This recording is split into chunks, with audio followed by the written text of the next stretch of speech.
retrouve aujourd'hui pour une nouvelle review Sideshow X-Men Studio et... Alors c'est X-Men, Sideshow Collectible, Nightcrawler / Diablo, magnifique. L'allemand du groupe, un allemand super balèze. Contre-attaque. C'est vrai, exactement. Mais chez XM, il y a chez XM celui à sortir.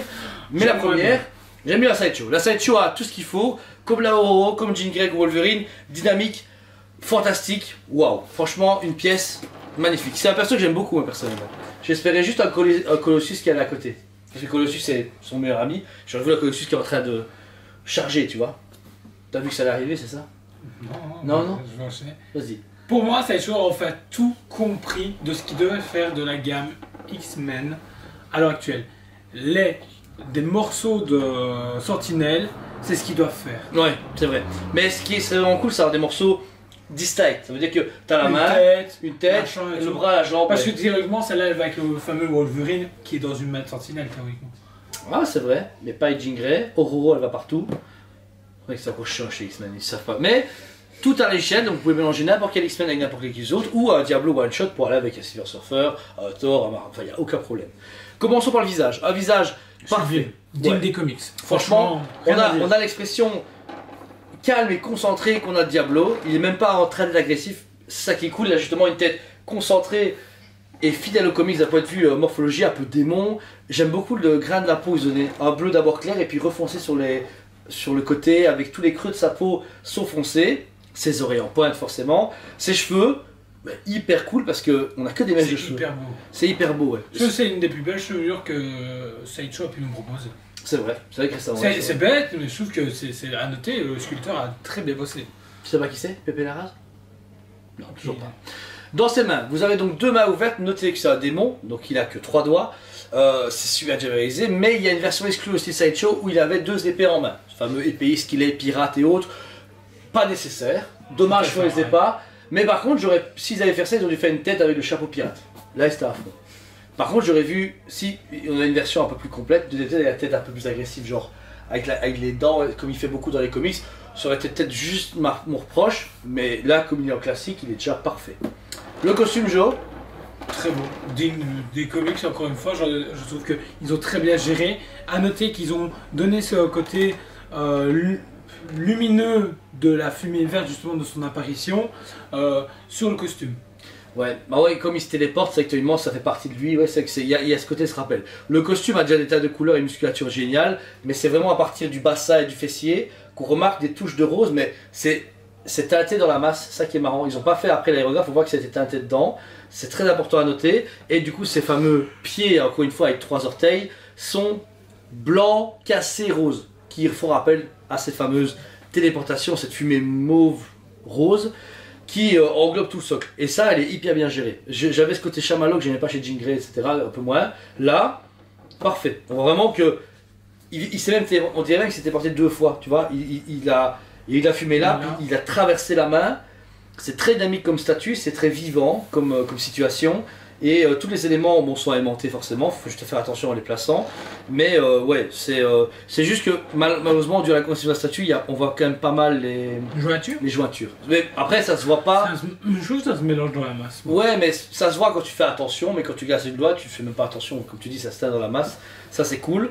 Donc, on a un côté très clair au centre pour du foncé jusqu'au socle, avec des tons, des petits brushes qui font que la fumée donne beaucoup de vie, avec des tons de couleur plus clairs à ces endroits pour vraiment faire qu'elle bouge, que c'est une fumée volatile. Ensuite, Joe, la fameuse main de Sentinelle. La fameuse main de Sentinelle, elle est hyper bien travaillée. Et au niveau de. Déjà, la taille, elle est énorme. Putain, ouais. C'est abusé. Tu sais, c'est un truc de fou, hein. Elle est vachement grande. Hein. Mon seul regret, pas lumineux au niveau du centre. Ça aurait été cool, franchement, il y a les moyens. Mais sinon, tout le reste du travail métallique, il y a un côté brush, salissure de Sentinelle qui a déjà servi. Ouais, c'est vrai. Elle est hyper bien travaillée au niveau aussi bien des phalanges mécaniques, on va dire ça comme ça, hyper bien gérée, et puis elle traverse bien, je trouve, la fumée. Ouais. On sent le reste de la Sentinelle. Mais on sent le danger aussi. On voit que les doigts sont très proches de lui, tu vois. C'est pas une main ouverte. Ouais, on sent que à tout moment il le chope, et puis bah, il doit se démerder. Et ce qui est bien, c'est que cette statue qui a été faite pour Diablo. Il n'y a pas de traces de Wolverine dessus. C'est ça qui est chiant, c'est que dès que tu as X-Men, il faut qu'ils mettent une trace de griffe de quelque part pour se dire ouais, il y a Wolverine qui est passé par là. Là, ils n'ont pas commencé à se faire chier avec ça, ils ont vraiment fait une full Sentinelle assez un peu abîmée, mais surtout salie, et Diablo qui est dedans. Et là, le travail est... Et puis, statue qui n'a pas été faite depuis jamais. Des années. Si Bohen l'a fait, c'était il y a au moins 15 ans, minimum. Donc ouais, ça fait super longtemps. Pareil, il faut attendre dès qu'ils sont réveillés, XM l'a fait pareil, qui est hyper belle, mais on verra en vrai dans quelques mois. Teaser en même temps, mais ça va être des fois un peu plus rapide. Limité à 2000 pièces au monde seulement. Ça va. Bon tirage pour les fans. Ça va être un produit qui va se vendre beaucoup plus vraiment aux fans hardcore ou au coup de cœur. Par exemple, je suis fan X-Men, moi je suis plus au coup de cœur et c'est Diablo que j'adore. Donc moi je vais la commander, etc. pour la voir et je vais par contre la mettre avec mon Spider-Man Symbiote et Chicky. Il va pas aller dans un diorama X-Men par exemple. Non, il va aller avec mon Cyclope. C'est ça, voilà. Moi il va dans un diorama Marvel Comics que j'adore. Regarde le qu'il a acheté, rien à voir, il dit. Il adore tout ce qui est Marvel et lui c'est vraiment un coup de cœur. Il a vu justement Diablo, il s'est fait ouais, c'est ça prend. C'est un très beau personnage. Le budget un peu plus haut, 698 en magasin. C'est justifiable parce qu'on est démonté à 150-700 euros. Celle-là, c'est vrai que pour moi, c'est une petite premium format d'un point de vue statut, donc elle aurait valu 650 euros. Mais la main de Sentinelle et le travail de fumée me justifie le fait qu'elle soit à 700 euros. Ça va. Pour moi, voilà. Elle aurait été à 750, j'aurais dit fou, un peu cher. C'est un prix que je suis prêt à mettre pour la voir parce que bon tirage, bonne boîte, bon produit, comme d'hab, magnifique. Et toi, Jo? Pour moi, c'est un 9,5 sur 10. Il n'y a pas grand chose à dire sur la statue. Juste voilà, parce que je sais pas, j'aurais voulu la light-up dans la main. Ça donnait un petit cachet en plus. Comme d'hab, je suis chiant, mais je sais toujours pas où je vais avec cette gamme. En vrai, si je voulais faire à fond, j'aurais fait un light-up dans la main et un light-up dans la fumée, mais comme ça, tu vois.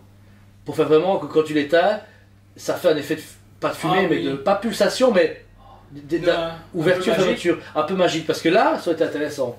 Mais c'est vrai que sans light-up, c'est dommage, je suis un fan de light-up, mais maintenant j'ai abandonné parce que soit ils font un light-up de con dans un œil et demi, il faut 4 piles, soit ils ratent ça. Mais par contre, Oro, il l'avait fait alors que c'était pas nécessaire. C'est que là, je comprends pas l'idée.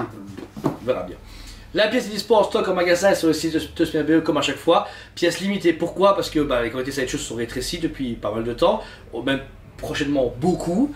On est passé de 4000 à 2000, de 2000 à 1000 et maintenant bientôt à 600 exemplaires. Ce qui est très bien pour les collectionneurs, ce qui est moins bien pour ceux qui traînent trop et qui hésitent. Parce que les prix vont changer, les quantités vont changer. On vous le dit encore 1000 fois, ces statues, une fois réparties, il suffit de faire la preuve qu'on n'en a plus eu. Bon, il y a une reproduction, mais très faible. Donc voilà. Donc sincèrement, si ça vous intéresse. Ouais. Et ce Diablo, vous l'aurez une fois dans votre vie. Voilà. C'est comme le Moon Knight d'XM Studio qui fait qu'une seule fois, le Beta Rebuild. Chez Sideshow, pareil, c'est des personnages qui vont faire peut-être une fois, qui vont fêter une fois tous les 15-20 ans, et encore, mais qui sera plus jamais fait. La prochaine qu'on aura, peut-être c'est du MCU chez Aero Studio, mais on a encore vraiment le temps. Ouais. Donc voilà, encore une fois, 1000 merci. Abonnez-vous si ce n'est pas déjà fait, mettez un commentaire, vous remerciez de votre fidélité. On vous aime beaucoup et on vous dit à très bientôt. On vous aime beaucoup et on vous dit à très bientôt.